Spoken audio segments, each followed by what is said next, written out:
मेरा नाम शांति है। मैं गरीब फैमिली से बिलोंग करती हूँ। हम 7 बहनें थे और मैं अपनी बहनों में सबसे बड़ी थी। हमारे घर के हालात बहुत ज़्यादा ख़राब थे। मेरे पिताजी एक मामूली से किसान थे और इस महंगाई के दौर में उनके लिए अपनी 7 बेटियों का खर्च करना बहुत मुश्किल था। हमारा कोई भी भाई नहीं था जो मेरे पिता का सहारा बन सकता। मेरे पिताजी ने कभी भी अपनी बेटियों को बोझ नहीं समझा था। वो हम सब से बहुत प्यार किया करते थे, मगर हम में से किसी एक को भी पढ़ा नहीं सके थे। मेरी छोटी 2 बहनों को पढ़ने का बहुत शौक था, लेकिन मेरे पिताजी चाहकर भी उनकी ख्वाहिश को पूरा नहीं कर सके थे। मेरी माँ बीमार रहती थी। उन्हें टीबी की बीमारी थी। उनका इलाज सरकारी अस्पताल में चल रहा था, लेकिन मेरी माँ को अच्छे इलाज की ज़रूरत थी। मेरे पिताजी बहुत ज़्यादा परेशान थे। दिन ब दिन वो कमज़ोर होती जा रही थी। उनकी बेटियां भी उनका कोई सहारा नहीं बन पा रही थी, क्योंकि हमारे गांव में लड़कियों को किसी भी तरह की नौकरी करने नहीं दिया जाता था, बल्कि उनको तो 4 दीवारी में रखने को कहा जाता था। जो लड़की कभी नौकरी कर भी लेती थी तो उसके माता पिता को बातें सुनने को मिलती थी। उसके पिता को सारे गांव के बीच गांव वालों के सामने भरी पंचायत में जलील किया जाता था कि तुम अपनी बेटियों के खर्चे पूरे नहीं करते, तभी तो तुम्हारी बेटियां नौकरी करने पर उतर आई है।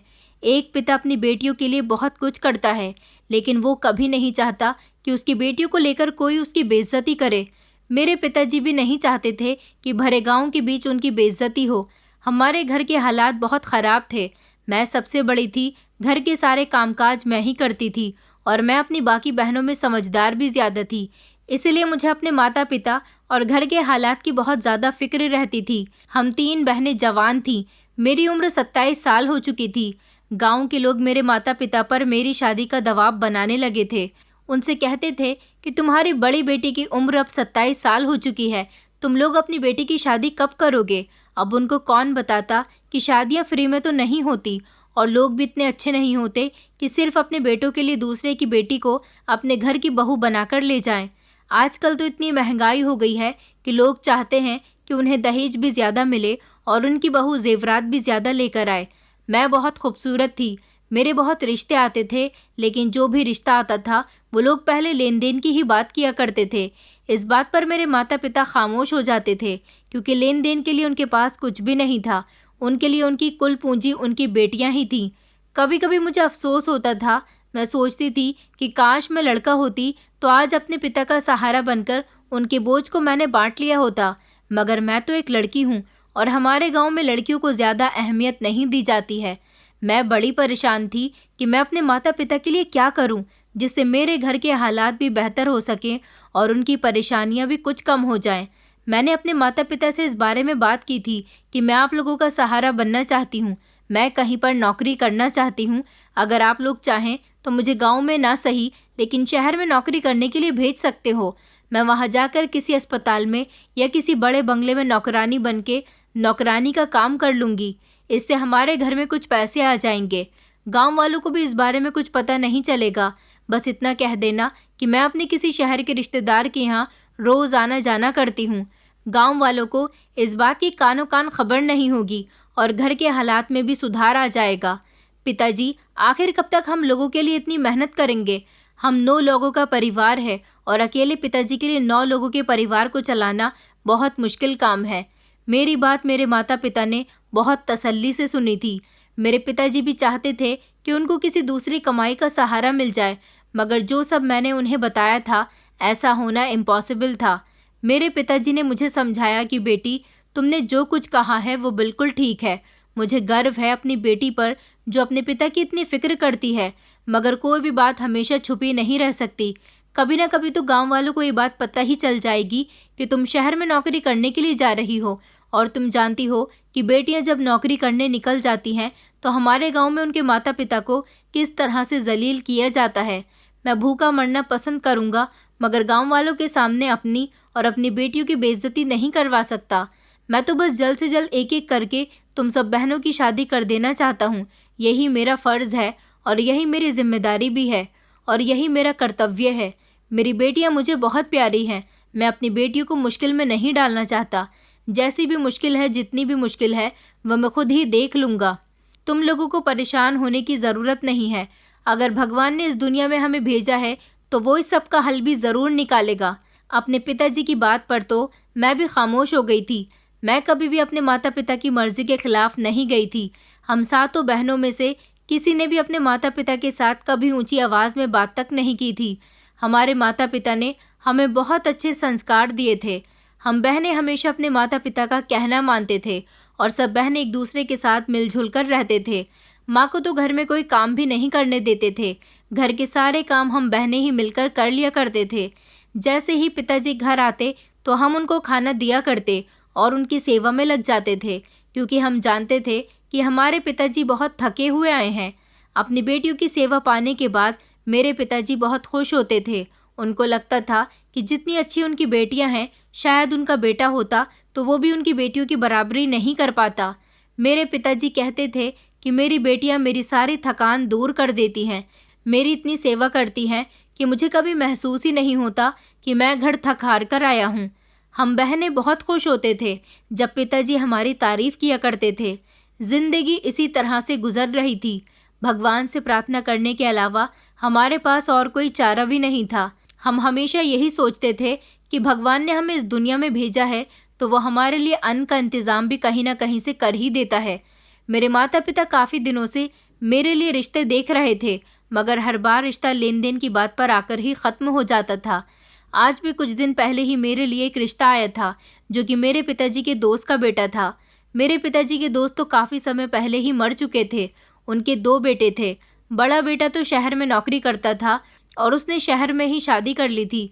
अपनी फैमिली के साथ वो शहर में ही रहता था, जबकि छोटा बेटा अपने माता पिता के घर में गांव में ही रहता था। वो अकेला ही रहता था, उसके आगे पीछे कोई भी नहीं था। भाई के शहर जाने के बाद वो पूरी तरह से अकेला हो गया था। उसके घर में हर चीज़ मौजूद थी, सिर्फ उसे शादी करने के लिए किसी अच्छी और संस्कारी लड़की की ज़रूरत थी। मेरे पिताजी को जब उसके बारे में पता चला तो मेरे पिताजी को मेरे लिए उसका रिश्ता ठीक लगा था, क्योंकि वो अकेला था और ना ही उसे दान दहेज की परवाह थी। उसे तो सिर्फ लड़की से ही मतलब था। वो किसी तरह अपना घर बसाना चाहता था। उसने पिताजी से अपने बारे में बात की थी। वो मेरे पिताजी को हमेशा मौसा जी कहकर पुकारता था। उसने कहा था कि मौसा जी, आप मेरे लिए कोई अच्छी सी लड़की तलाश करो। मुझे कुछ नहीं चाहिए, सिर्फ लड़की ही चाहिए। उसका अपना कोई रिश्तेदार भी नहीं था, इसलिए वो मेरे पिताजी को ही अपना सब कुछ मानता था। देखने में बहुत अच्छा था, पढ़ा लिखा था और सुना था कि उसकी नौकरी किसी कंपनी में लग गई है और वो शहर में ही जाकर नौकरी करता है। उसके पास अपनी गाड़ी है। सुबह को जब घर से निकलता है तो शाम को 5 बजे ही नौकरी से घर वापस आता है और खाना खाने के बाद सो जाता है। उसके अंदर कोई गलत क्वालिटी भी नहीं थी, क्योंकि वो मोहल्ले के गलत लड़कों के साथ उठता बैठता नहीं था, सिर्फ अपने काम से काम रखता था। हमारे गांव के लोग उसकी बहुत तारीफ किया करते थे। मेरे पिताजी भी उसकी तारीफ किए बिना नहीं रहते थे, इसलिए उनको उसके लिए मेरा ख्याल आया। वो मेरी ही उम्र का था। पिताजी ने घर में माँ से इस बारे में बात की तो माँ को भी ये रिश्ता पसंद आया था। उन्होंने कहा था कि आप इस रिश्ते में देर मत करो, जल्दी ही हमारी बेटी की शादी कर दो। लड़का अच्छा भी है और उसे हमसे हमेशा ही दया रही है। वो कभी भी हमसे दान दहेज की डिमांड नहीं करेगा और हमारी बेटी वहाँ पर सुखी रहेगी। मुझे भी इस बारे में पता चल चुका था कि मेरे रिश्ते की बात मोहित के साथ चल रही है। मुझे मोहित से शादी करने पर कोई एतराज़ नहीं था। मैं उसे जानती थी। बचपन में वो कभी कभी अपने माता पिता के साथ हमारे घर पर आ जाता था, लेकिन फिर जब उसने अपनी पढ़ाई पर ज़्यादा ध्यान देना शुरू किया तो उसने हमारे घर आना बहुत कम कर दिया था। मेरे पिताजी ने जब अपने दोस्त के बेटे मोहित से मेरे बारे में बात की तो वो भी मुझसे शादी करने के लिए तैयार हो गया था और उसने जल्दी ही शादी करने के लिए कहा था। इस तरह मैं विदा होकर मोहित के घर आ गई थी। मेरी शादी सिंपल तरीके से हुई थी। अपने माता पिता का घर छोड़ने पर मुझे बहुत ही ज़्यादा दुख भी हुआ था और फिर ये भी खुशी हुई थी कि जिस तरह से मैं अपने माता पिता के ऊपर बिना बोझ डाले ही घर से विदा हो गई हूँ, इस तरह मेरी बाकी बहनें भी अपने अपने घर की हो जाएं। मोहित ने मुझे खाली हाथ ही एक्सेप्ट कर लिया था। वो एक बहुत अच्छा इंसान था। शादी के बाद मेरी पहले से भी ज़्यादा इज्जत करने लगा था। मेरी शादी को 6 महीने हो गए थे। ज़िंदगी बहुत अच्छी गुजर रही थी, मगर एक दिन अचानक मेरे पति ने मुझे एक ऐसी खबर सुनाई जिसे सुनकर मेरे होश उड़ गए थे। मेरे पति ने बताया कि वो जहाँ पर नौकरी करता है उस कंपनी में उस पर रिश्वत का इल्ज़ाम लगाया गया है और उसे नौकरी से निकाल दिया गया। अब वो नौकरी पर नहीं जाएगा।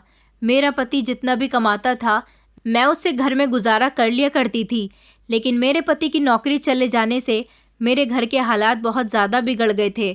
पहले वो जो पैसे लेकर आता था, मैं उससे घर में राशन भरती थी और खाना बना लिया करती थी। घर की सारी ज़रूरतें उसके लाए हुए पैसों से पूरी हो जाती थी। मगर जब से उसने नौकरी छोड़ी थी, धीरे धीरे मेरे पास जितने भी जुड़े हुए पैसे थे वो भी ख़त्म हो गए थे और घर का राशन भी ख़त्म होने लगा था। हमारे घर के हालात दिन ब दिन बिगड़ने लगे थे। इतने ज़्यादा बिगड़ गए थे कि घर में खाने के लाले पड़ गए थे। फिर मेरे पति को किसी ने बैंक से लोन लेने के बारे में बताया था। ये होम लोन था जो मेरे पति को बैंक से मकान के कागज़ गिरवी रखने पर मिलना था। मगर मेरे पति ने बताया था कि वो जिस बैंक से होम लोन लेना चाहते हैं वहीं पर उनका एक दोस्त बैंक में काम करता है। उसे सिर्फ मकान के पेपर्स चाहिए थे, ज़्यादा फॉर्मेलिटी भी पूरी करने की ज़रूरत नहीं पड़ेगी और ना ही किसी गारंटर की ज़रूरत होगी। और मेरे पति के लिए होम लोन पर ब्याज भी बहुत कम होगा। बस उसका कहना था कि जिस ज़रूरत के लिए तुम्हें पैसे लेने होंगे उसी ज़रूरत को पूरा होने के बाद तुम्हें पैसे वापस भी करने पड़ेंगे और लोन की ईएमआई भी हर महीने टाइम पर भरनी होगी। मेरे पति ने भी अपने दोस्त से कांटेक्ट किया और मकान के कागज़ उसे देकर उससे होम लोन करवा लिया। हमारे घर के हालात इन पैसों से काफ़ी हद तक बेहतर हो चुके थे। मेरा पति दिन रात नौकरी की तलाश में मारा मारा फिर रहा था, लेकिन फिर भी उसे कहीं नौकरी नहीं मिल रही थी। रिश्वतखोरी के इल्ज़ाम की वजह से उसकी पहचान इतनी ख़राब हो चुकी थी कि गांव वालों को भी उसके नौकरी पर ना जाने की वजह पता चल गई थी और कोई उसे गांव तक में काम देने के लिए तैयार नहीं था।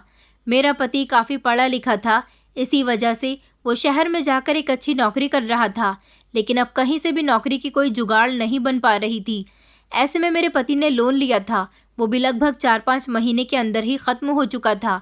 मेरा पति फिर से परेशान रहने लगा और घर के हालात फिर से पहले की तरह हो गए थे। मेरे पति को भी अभी तक कहीं पर भी नौकरी नहीं मिली थी। मेरे पति ने दोबारा अपने उसी दोस्त से बात की जिसने अपनी ही बैंक में उसका होम लोन करवाया था। मेरे पति ने जो होम लोन लिया था उसके पैसे मेरे पति को पूरे 1.5 साल तक देने थे, मगर अभी तो सिर्फ 4 महीने ही गुजरे थे और मेरे पति ने उसकी मुश्किल से 2 ईएमआई ही भरी थी।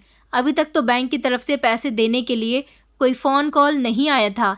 लेकिन फिर जब मेरे पति ने 1-2 महीने बाद दोबारा से लोन लेने के लिए तो फिर से उनके दोस्त ने उसे लोन दिलवा दिया और उस लोन की रकम भी इस 1.5 साल के टाइम में डाल दी गई, जिसे मेरे पति को 1.5 साल के अंदर अंदर ही वापस करना था।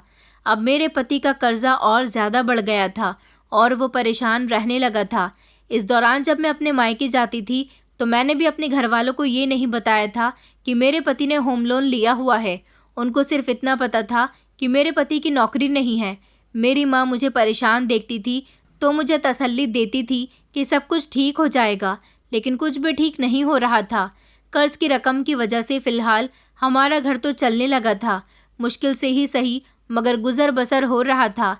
इस बार मेरे पति ने 3 लाख रुपए का लोन लिया था और इससे पहले वो 4 लाख का लोन ले चुका था और इसी वजह से हमने बहुत सोच समझकर इन पैसों का इस्तेमाल किया था और लगभग 4 महीने तक हमने इन 3 लाख रुपए से ही गुजारा किया था। लेकिन फिर पूरे 4 महीने बाद वो 3 लाख भी ख़त्म हो चुके थे। मेरे पति को भी अभी तक कोई नौकरी नहीं मिली थी, जबकि अब तो कर्ज लेने के लिए भी कुछ नहीं बचा था। मेरे पति के पास जैसे ही पैसे ख़त्म हो जाते थे तो वो ईएमआई भरना बंद कर दिया करते थे और अब उस रकम पर ब्याज भी लगना शुरू हो गया था। इसलिए मेरे पति के दोस्त का भरोसा मेरे पति से उठ चुका था। वो इससे आगे उसको लोन नहीं दिलवा सकते थे। मेरा पति दिन ब दिन बहुत परेशान रहने लगा। उसने किसी अच्छी नौकरी के बजाय थोड़ी सी सब्जियां खरीदकर ठेले पर सब्जियां बेचना शुरू कर दिया, ताकि कम से कम घर का थोड़ा बहुत ही सही मगर गुजारा तो हो सके। देखते ही देखते 1.5 साल गुजर चुका था। मेरा पति छोटे मोटे काम करके थोड़े बहुत पैसे लाता था और मुश्किल से हम 2 वक्त का खाना खाते थे। इसी दौरान मैंने एक बेटी को जन्म दिया। अब घर के खर्चे और ज़्यादा बढ़ चुके थे, क्योंकि पहले हम 2 पति पत्नी थे, लेकिन अब एक छोटी सी जान भी आ चुकी थी। मेरा पति बेटी की वजह से दिन रात मेहनत करने लगा। वो मेरी बेटी से बहुत प्यार करता था। इस सब के दौरान वो लोन के बारे में तो बिल्कुल ही भूल चुका था। एक दिन अचानक से बैंक के कुछ लोग हमारे घर आ गए। 4-5 अनजान मर्दों को एक साथ अपने घर में देखकर मैं बहुत घबरा गई थी। मैं इन लोगों को नहीं जानती थी। इनमें से एक मेरे पति का दोस्त भी था जिसने उनको लोन दिलवाया था। मैंने उसको भी कभी नहीं देखा था। मैंने अपने पति के थ्रू उसके दोस्त के बारे में सिर्फ सुना था कि ये उसका वही दोस्त है जिसने उसको लोन दिलवाया था। उस समय मेरा पति घर पर मौजूद नहीं था।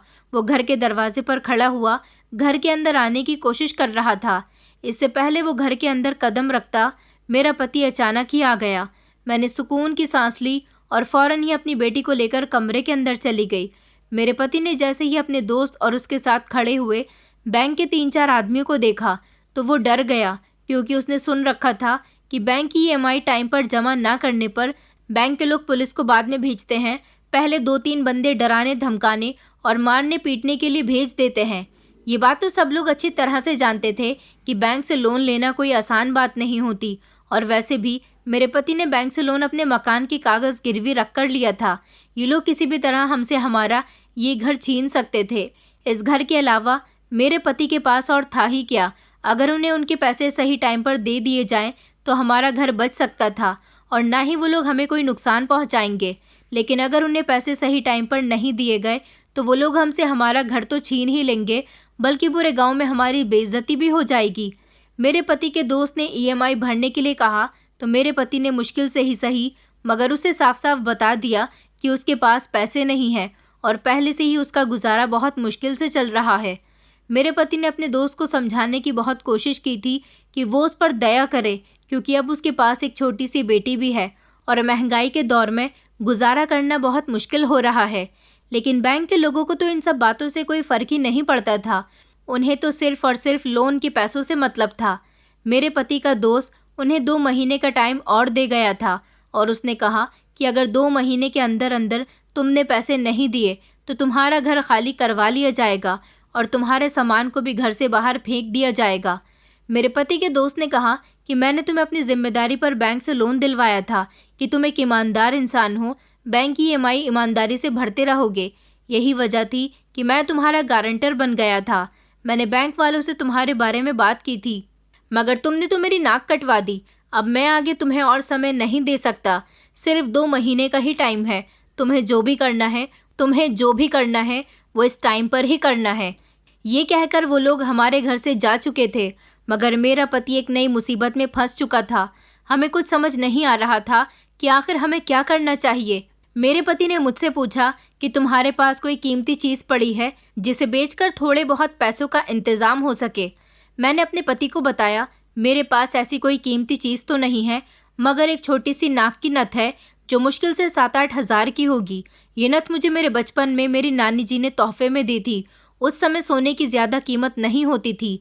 इस बढ़ती हुई महंगाई में सोने की कीमत भी ज़्यादा है, इसीलिए ये इस समय 7-8 हज़ार की हो सकती है। लेकिन 7-8 हज़ार से तो कुछ भी नहीं हो सकता था, जबकि मेरे पति के ऊपर बैंक का लगभग 4 लाख रुपए का कर्ज था। वो कुछ ईएमआई जमा कर चुका था, जिसकी वजह से वो 1-1.5 लाख रुपया बैंक को दे चुका था। मेरे पति ने कहा कि तुम टेंशन मत लो, मैं कुछ न कुछ करता हूँ। वो ये कहकर घर से निकल गया और मैं सारा दिन उसका इंतज़ार करती रही। मेरी बेटी भी भूख से रो रही थी। हमारे पास खाने के लिए कुछ भी नहीं था। सारा दिन मैं घर में अकेली रही। रात को भी जब मेरा पति घर वापस नहीं आया तो मैं बहुत परेशान हो गई, क्योंकि मेरे पति को कभी भी घर आने में इतना लेट नहीं हुआ था। सारी रात मेरी अपने पति के इंतज़ार में गुजर गई थी, लेकिन अगले दिन भी मेरा पति घर पर नहीं आया और यही सिलसिला लगातार 1 हफ्ते तक चलता रहा। इस बीच मैं और मेरी बेटी भूख से बहुत तड़प रहे थे। मैं अपने मायके चली गई थी। मैंने अपने घर जाने के बाद अपने मायके में किसी को भी कुछ नहीं बताया था, क्योंकि वो लोग भी परेशान हो जाते। पैसे की परेशानी तो मेरे मायके में भी बहुत थी, लेकिन मुझे शादी के बाद खुश देखकर मेरे माता पिता और मेरी बहनें भी हमेशा खुश रहती थीं। मैं उनकी इस खुशी को बरकरार रखना चाहती थी, इसलिए कभी भी मैंने उनको अपनी परेशानी के बारे में कुछ नहीं बताया था। मुझे अपने मायके में रहते हुए भी कई दिन गुजर गए थे। मेरी माँ और पिताजी बार बार मुझसे मेरे पति के बारे में पूछ रहे थे कि वो अभी तक तुम्हें लेने के लिए क्यों नहीं आया। मैं अपने घर वालों को यही बताया करती थी कि वो काम में थोड़ा बिजी है और शहर गया हुआ है, इसीलिए नहीं आ सका। मगर उसने कहा है कि 2 दिन बाद वो घर वापस आ जाएगा। मैं 2 दिन बाद अपने घर चली जाऊंगी। जब मेरा पति 2 दिन के बाद भी मुझे लेने के लिए नहीं आया तो मैं खामोशी से अपने मायके से अपने घर चली आई थी। मेरे घर आने के भी लगभग 3-4 दिन बाद मेरा पति घर वापस आया था तो उसकी हालत बहुत ख़राब थी। मैं फ़ौरन उसकी तरफ बढ़ी और उससे पूछने लगी कि वो इतने दिनों से कहाँ पर था। तो वो मेरी बात सुनकर रोने लगा और कहने लगा कि मैं पैसों का इंतज़ाम करने के लिए गया था। हर जगह नौकरी तलाश की, ना तो मुझे कहीं पर नौकरी मिली और ना ही पैसों का इंतज़ाम हो पाया है। 2 महीने पूरे होने वाले थे। मेरा पति और मैं बहुत ज़्यादा परेशान थे। मेरा पति कह रहा था कि मैं अब क्या करूं? 2 महीने भी पूरे होने वाले हैं। अगर मैंने पैसे वापस नहीं किए तो बैंक वाले हमारा घर खाली करवा लेंगे। ये घर मेरे पति के माता पिता की आखिरी निशानी था। उसके पिता ने इस घर को बहुत मेहनत से बनाया था। वो इस घर को अपने हाथ से नहीं जाने देना चाहता था, इसीलिए वो बहुत परेशान हो रहा था और बैंक के लोगों से डर भी रहा था। मुझे अपने पति की हालत पर तरस आने लगा, लेकिन मैं भी उसके लिए कुछ नहीं कर सकती थी। मैं तो खुद गरीब माता पिता की बेटी थी। मेरे माता पिता के पास तो खुद मुश्किल से 2 वक्त की रोटी खाने के पैसे नहीं थे और ऊपर से अभी उनके सर पर 6 बेटियों का भी साथ था। भला मैं उनसे कैसे पैसे मांग सकती थी? मेरा कोई ऐसा रिश्तेदार भी नहीं था जिससे मैं पैसों की डिमांड कर देती और वो फ़ौरन ही मुझे पैसे निकाल कर दे देते। मैंने अपने पति को तसल्ली दी और उसे समझाया कि भगवान पर भरोसा रखो, वो हमें इस मुसीबत से ज़रूर निकाल देगा और तुम्हारा घर भी कभी बैंक वालों के हवाले नहीं होगा। देखते ही देखते 2 महीने भी पूरे हो चुके थे। आखिरकार वो दिन भी आ गया जिस दिन मेरे पति को पैसे वापस करने थे। मेरे पति के पास पैसे तो थे नहीं, इस वजह से उसका बैंक वाला दोस्त बैंक के कुछ लोगों को और पुलिस वालों को अपने साथ लेकर घर खाली करवाने के लिए आ गया था। उसने अचानक से हमारे घर का दरवाज़ा तोड़ दिया। मैं और मेरी छोटी सी बेटी, हम दोनों ही बुरी तरह से डर चुके थे, जबकि मेरा पति भी डरा हुआ था। बैंक के लोग अंदर आए और आते ही पुलिस वालों ने मेरे पति का गिरेबान पकड़ लिया और उससे पैसों की डिमांड करने लगे। उन्होंने कहा कि अगर तुम्हारे पास पैसे नहीं हैं तो खामोशी से इस घर को खाली कर दो। मैं अपने पति को बचाने के लिए आगे आई तो मेरे पति ने मुझे हाथ के इशारे से मेरी जगह पर ही रोक दिया था। मेरी बेटी तो कमरे के अंदर मौजूद थी। पुलिस वाले ने मेरे पति का कॉलर छोड़ दिया। मेरे पति ने उसे तसल्ली से बैठकर बात करने के लिए कहा था। मेरा पति सारे लोगों को लेकर दूसरे कमरे में चला गया था और उसने मुझे कमरे के अंदर जाने का इशारा किया था। मैं बहुत ज़्यादा घबरा गई थी, लेकिन फिर खुद को समझाते हुए कमरे के अंदर अपनी बेटी के पास आकर बैठ गई। मन ही मन में भगवान को प्रार्थना कर रही थी कि ये लोग मेरे पति के साथ किसी तरह का गलत बिहेव न करें। उन लोगों को आपस में बातें करते हुए लगभग आधा घंटा हो गया था। जब अचानक सब लोग कमरे से बाहर आए तो मैं भी उन लोगों के बातें करने की आवाज़ सुनकर अपने कमरे से बाहर आ गई थी। मैंने देखा कि सारे ही लोग बहुत शांत लग रहे थे। मेरा पति भी मुझे कुछ तसल्लीमंद लगा। वो लोग हमारे घर से बिना कोई शोर शराबा किए जाने लगे थे। मैं यह सब कुछ देखकर बहुत हैरान हुई थी, क्योंकि वो लोग बहुत गुस्से में घर के अंदर दाखिल हुए थे और इस तरह उन लोगों को घर से शांत निकलते हुए देखकर मेरा हैरान होना तो बनता था। मेरा पति घर का दरवाज़ा बंद करके जैसे ही कमरे में आया तो मैंने उससे पूछा कि आखिर तुम लोगों के बीच क्या बात हुई है? तुमने उनसे क्या बात की है जो वो लोग इतने शांत तरीके से यहाँ से चले गए? मेरा पति कहने लगा कि मैंने उनसे 2 दिन की मोहलत और मांगी है। मैं उनको 2 दिन बाद पैसे वापस लौटा दूंगा। मैंने अपने पति से कहा, उन लोगों ने तुम्हें 2 महीने का टाइम दिया था, तब तुमसे पैसे नहीं दिए गए तो फिर अब 2 दिन में पैसों का इंतज़ाम तुम कहाँ से करोगे? मेरा पति कहने लगा, वो लोग मुझ पर भरोसा नहीं कर रहे थे। मैंने उनको बड़ी मुश्किल से भरोसा दिलाया है कि वो मेरी बात का यकीन करें। मैं उनको 2 दिन बाद पैसे पक्का वापस लौटा दूंगा। दरअसल मेरे शहर में भैया रहते हैं। मैं कल शहर जाऊंगा और अपने भैया से पैसे लेकर वापस आ जाऊंगा। मैंने अपने पति से कहा, अगर ऐसी ही बात थी तो तुमने ये सब पहले क्यों नहीं किया? मेरा पति कहने लगा, मेरे भैया अपने परिवार के साथ बिजी रहते हैं। मैं उनसे मदद मांगना तो नहीं चाहता था, मगर अब पानी सर के ऊपर से निकल गया है, इसलिए मुझे उनकी मदद लेनी ही पड़ेगी। मैंने अपने पति से कहा, तो ठीक है, तुम कल शहर चले जाना और लोन के सारे पैसे बैंक वालों को वापस कर देना। मेरे पति ने हाँ करते हुए सर हिला दिया था। मैं अपनी बेटी को कमरे में सुला रही थी, तभी मेरा पति अपने हाथ में चाय के 2 कप लेकर आया। हम दोनों इतने ज़्यादा परेशान थे कि हमने खाना भी नहीं खाया था। चाय का 1 कप मेरे पति ने मेरे हाथ में पीने के लिए दे दिया।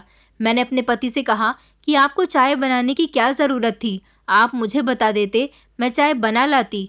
मेरा पति कहने लगा कि नहीं नहीं, आज तुम बहुत परेशान लग रही थी, इसलिए मैं तुम्हें डिस्टर्ब नहीं करना चाहता था। मैं जानता हूँ मेरी तरह तुम्हें भी भूख लग रही होगी।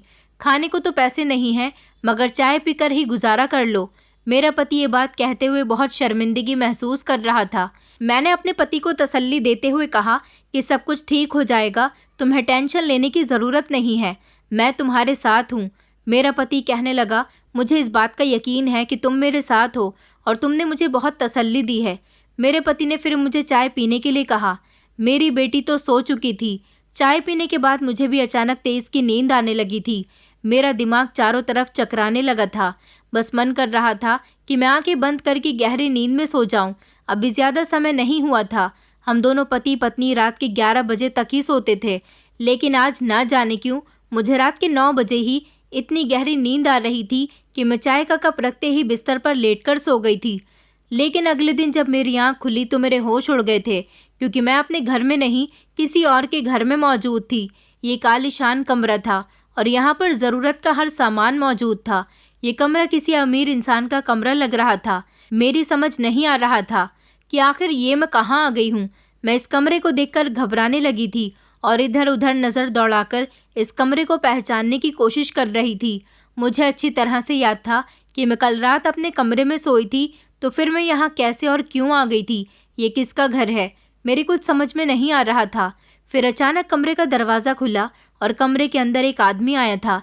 इस आदमी को देखकर मैं घबरा गई थी। मेरा कभी भी किसी अनजान मर्द के साथ अकेले कमरे में सामना नहीं हुआ था। मैंने इस आदमी से घबराते हुए कहा कि तुम कौन हो और मुझे यहाँ पर कौन लेकर आया है? यह आदमी धीरे धीरे मेरे करीब आने की कोशिश कर रहा था और मेरे साथ गंदी गंदी हरकतें कर रहा था। मैं इससे डर रही थी और इसे खुद से दूर कर रही थी, मगर इस आदमी ने मेरी एक न सुनी और मुझे कहीं का नहीं छोड़ा। इसने मेरी इज्जत को तार तार कर दिया था। मैं चीखती रही, चिल्लाती रही, मगर मेरी मदद के लिए कोई नहीं आया। मेरे होश उड़ गए थे कि इस इंसान ने मेरे साथ ऐसा क्यों किया और क्या यहाँ पर मेरी मदद के लिए कोई नहीं है। जब इस आदमी ने अपनी हवस मेरे साथ पूरी कर ली तो मैं तड़प तड़प कर रो रही थी। मेरे साथ जो कुछ हुआ था उसका अंदाज़ा मुझे बिल्कुल भी नहीं था। मैंने इस आदमी से सवाल किया कि तुम कौन हो और मुझे यहाँ पर क्यों लाया गया है? तुमने मेरे साथ ये सब कुछ क्यों किया? तो वो मेरी बात सुनकर ज़ोर ज़ोर से हंसने लगा। उसने मुझे बताया कि मैं तुम्हारे पति का बड़ा भाई हूँ और तुम अपने गांव में नहीं बल्कि शहर में हो। यहाँ तुम्हारी मदद के लिए कोई भी नहीं आएगा। उसकी बात सुनकर मेरा दिमाग घूम गया था कि अगर ये मेरे पति का भाई है तो फिर मेरा पति कहाँ है? मैंने उससे सवाल किया तो वो कहने लगा कि तुम्हारा पति ही तो तुम्हें यहाँ पर छोड़कर गया है। उसकी बात सुनकर अचानक मेरे होश उड़ गए थे। मैंने कहा, आप ये क्या कह रहे हो? मेरा पति मुझे यहाँ कैसे छोड़कर जा सकता है? बल्कि रात को तो मैं अपने घर पर सोई थी। मेरे सवालों पर तो वो बार बार शैतानी हंसी हंस रहा था। फिर मुझे उसने एक ऐसी सच्चाई बताई जिसने मेरे होश उड़ा दिए थे। उसने बताया कि तुम मेरे छोटे भाई की बात कर रही हो, जो एक नंबर का निकम्मा और हरामखोर इंसान है। मेरा भाई कोई नौकरी वोकरी नहीं करता। कुछ सालों पहले मैं गांव में अपना घर और छोटे भाई को गांव में ही छोड़कर यहाँ शहर में नौकरी करने के लिए आ गया था। दरअसल मैं लड़कियों को खरीदने और बेचने का व्यापार करता हूँ, लेकिन इससे पहले मैं माल को खुद चेक करता हूँ। तुम्हारे पति को मैंने ऑफ़र दिया था कि अगर वो अपनी पत्नी को मेरे हवाले कर देगा तो मैं उसे 10 लाख रुपए दूंगा। तुम्हारे पति पर कर्जा बहुत बढ़ गया है। उसने मुझे कल फ़ोन करके बताया था कि उसे किसी भी तरह से अपना घर छुड़वाना है और वो कर्ज में बुरी तरह से डूब गया है। इससे उसकी जान को भी खतरा हो सकता है। तुम्हारा पति शुरू से ही हरामखोर रहा है। उसने कभी मेहनत मजदूरी करने की कोशिश भी नहीं की। अकेला रहा है, इसलिए मेरे पैसे पर पला बड़ा है।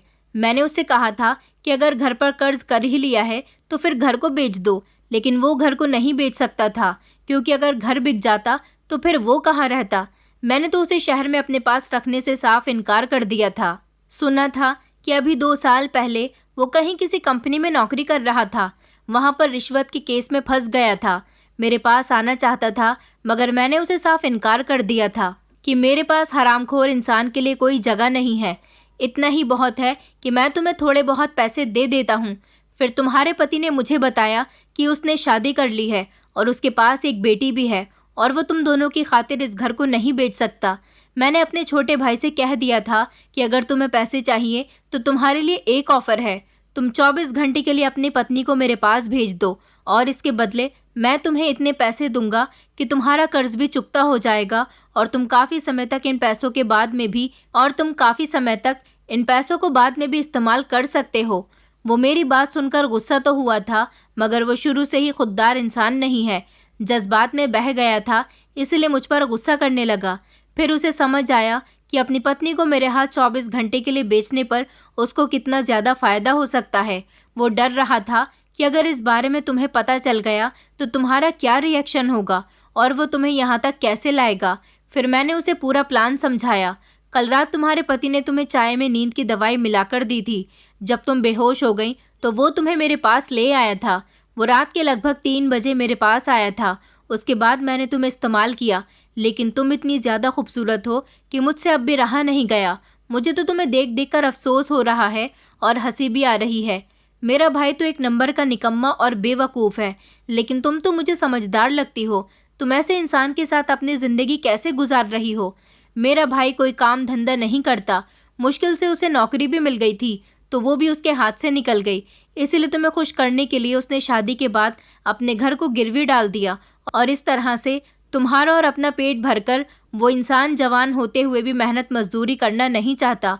उसे तुम जैसी लड़की नहीं मिल सकती थी, इसलिए उसने तुम्हें इम्प्रेस किया, अपने दुखड़े सुनाए। मगर जैसा मेरा भाई दिखता है वैसा वो बिल्कुल भी नहीं है। तुम तो समझदार हो, तुम तो इस बात का अंदाज़ा लगा सकती हो कि जिस इंसान ने 1.5 साल तक लोन के पैसों से तुम्हारा और अपना पेट भरा, उस इंसान के साथ सारी ज़िंदगी तुम्हारा गुजारा कैसे हो सकता है। तुम्हें ये बात सोचनी चाहिए थी कि इतने लंबे समय तक उसे नौकरी क्यों नहीं मिली, क्योंकि उसने नौकरी की कभी तलाश ही नहीं की। वो तो तुम्हें बेवकूफ़ बनाता रहा और तुम बनती रहीं, और आज देखो हालात ऐसे आ गए हैं कि उसने अपनी ही पत्नी को अपने बड़े भाई के हाथ बेच दिया। मैंने तुम्हारे पति को तुम्हारी कीमत के 10 लाख रुपए दिए हैं। आज उसे पैसों की ज़रूरत है, वो तुम्हें मेरे पास बेच चुका है, तो आगे भी वो ऐसा कर सकता है। मैं तो अपने भाई को समझा समझाकर थक गया था। मैं भले ही जिस्म फरोशी का काम करता हूँ, मगर इसमें भी मेहनत लगती है, जो कि मेरे भाई से कभी नहीं होगी। तुम सारी ज़िंदगी अपने पति के साथ इसी तरह से बेइज्जत होती रहोगी। वो तुम्हें कभी खुश नहीं रख सकेगा, क्योंकि मेहनत करने वालों की कभी हार नहीं होती, और तुम्हारा पति तो मेहनत जैसे शब्दों से कई कोसों दूर है। इस आदमी की बात सुनकर तो मेरे पैरों तले से ज़मीन निकल गई थी। मुझे अपने पति जैसे घटिया इंसान से नफरत महसूस होने लगी थी। इसमें इस आदमी की भी कोई गलती नहीं थी, ये तो इसका काम था। लेकिन ये मेरे पति को सोचना चाहिए था कि उसे अपनी पत्नी के साथ तो ऐसा बिल्कुल भी नहीं करना था। मैंने इस आदमी के आगे हाथ जोड़ दिया और कहा कि प्लीज़ अब मेरे साथ ऐसा कुछ मत करना और मुझे जाने दो। मैं इसके आगे जब ज़्यादा गिड़गिड़ाई तो उसने मुझे कुछ भी नहीं किया था, बल्कि मुझसे एक वादा लिया था कि मैं गाँव जाने के बाद इस आदमी के बारे में किसी को कुछ नहीं बताऊंगी। मैंने इसका वादा एक्सेप्ट कर लिया था, क्योंकि मैं अब अपनी इज्जत को और ज़्यादा अपने घटिया पति के लिए रुस्वा नहीं कर सकती थी। मेरे पति के भाई ने मुझे ड्राइवर के साथ घर छुड़वा दिया था। वो मेरे पति को पैसे तो पहले ही दे चुका था। मैं जैसे ही घर पहुंची तो बहुत ज़्यादा रो रही थी। मुझे सिर्फ और सिर्फ अपनी बेटी की फिक्र थी। मैं इस इंसान के साथ आगे ज़िंदगी नहीं गुजार सकती थी। मैंने उससे घर पहुंचते ही सवाल किया कि तुमने मेरे साथ ऐसा क्यों किया? तुम्हें शर्म नहीं आई अपनी पत्नी के साथ ऐसा करते हुए? मैंने उससे कह दिया था कि मैं तुम जैसे निकम्मे इंसान के साथ ज़िंदगी नहीं गुजार सकती। आज तुमने मुझे बेच दिया है, कल को मेरी बेटी को भी बेच सकते हो। तुम्हारा क्या भरोसा? मगर वो मुझसे माफ़ी मांग रहा था। मैंने उसकी कोई बात नहीं सुनी और मैं सीधा अपने मायके आ गई थी। अपने मायके आने के बाद मैंने ये बात अपने पेरेंट्स को बताई तो वो लोग भी बहुत परेशान हो गए थे। मुझे लगा कि मेरे माता पिता को मेरा ये फ़ैसला गलत भी लग सकता है, लेकिन ऐसा कुछ भी नहीं था। मेरे माता पिता ने हमेशा मेरा साथ दिया था। उन्होंने कभी भी अपनी बेटियों को बोझ नहीं समझा था। मेरे पिता ने मेरे सर पर हाथ रखा और कहने लगे कि तुमने बहुत अच्छा किया जो तुम उस घटिया इंसान का घर छोड़कर आ गई हो। तुम्हें अब उसके घर जाने की बिल्कुल भी ज़रूरत नहीं है। तुम हमारे साथ रहोगी और तुम्हारी बेटी भी हमारी जिम्मेदारी है। मुझे उस दिन अपनी किस्मत पर बहुत रोना आया था। अफसोस हो रहा था कि बेटियों की किस्मत ही आखिर कैसी होती है। पिता के घर में तो परेशानियां झेलती ही हैं और अपनी ससुराल में जाकर डबल परेशानियां झेलती हैं, तब भी अपने आप को मजबूत बनाकर रखना पड़ता है। मैं आप लोगों से रिक्वेस्ट करना चाहती हूँ कि अपनी बेटियों की शादी हमेशा ख़ानदानी लोगों में करें। जल्दबाजी में ये न देखें कि अकेला लड़का है, उसके आगे पीछे कोई नहीं है। अकेले घर में बेटी खुश रहेगी, राज करेगी। लड़की का फैमिली बैकग्राउंड ज़रूर निकालें और उसकी जांच पड़ताल करें कि आखिर वो क्या करता है, कितना कमाता है। आपकी बेटी के लिए ठीक है भी या नहीं। अगर आपकी बेटी को खुश रखने की उसके अंदर सारी क्वालिटीज़ हैं, तब आप लोग अपनी बेटी की शादी करें। और अगर आप लोगों की सिचुएशन मेरे पेरेंट्स की जैसी है तो कभी भी अपनी बेटियों की शादी ना करें। मैं तो गरीब परिवार से बिलोंग करती हूँ। मेरे माता पिता के पास दान दहेज देने के लिए कुछ भी नहीं था, इसलिए उन्होंने मोहित पर भरोसा करके मेरी शादी उसके साथ करवा दी थी। लेकिन आप लोग गरीबी का रोना रोकर अपनी बेटियों को किसी के भी हवाले ना करें। इससे अच्छा तो यह है कि आप लोग अपनी बेटियों को अपनी आंखों के सामने रखें। वो मुझ जैसे जुल्म का शिकार होने से बच जाएंगी। मैंने अपने पति से डिवोर्स ले ली है। हालांकि वो अपने किए पर शर्मिंदा हो रहा था। वो नहीं जानता था कि उसका भाई उसकी हकीकत मुझे बता सकता है, लेकिन एक न एक दिन तो उसकी हकीकत मेरे सामने आ ही जानी थी। अब मैं अपनी बेटी के साथ अपने मायके में ही रह रही हूँ, मगर अपनी बेटी को अच्छी ज़िंदगी देने के लिए मैंने लोगों के घरों में काम करना शुरू कर दिया। लोगों को मेरे पति की घटिया हरकत के बारे में पता चल चुका था, इसीलिए लोग मेरे बारे में क्या बात करते हैं क्या नहीं, मैं किसी की परवाह नहीं करती। अब मुझे सिर्फ अपनी और अपनी बेटी की फिक्र है। दोस्तों, उम्मीद करती हूँ आपको हमारी कहानी पसंद आई होगी। कहानी पसंद आई है तो वीडियो को लाइक करें, चैनल पर नए हैं तो चैनल को सब्सक्राइब करें और हाँ, नोटिफिकेशन बेल को ज़रूर दबाएं ताकि अगली अपडेट सबसे पहले आपको मिले।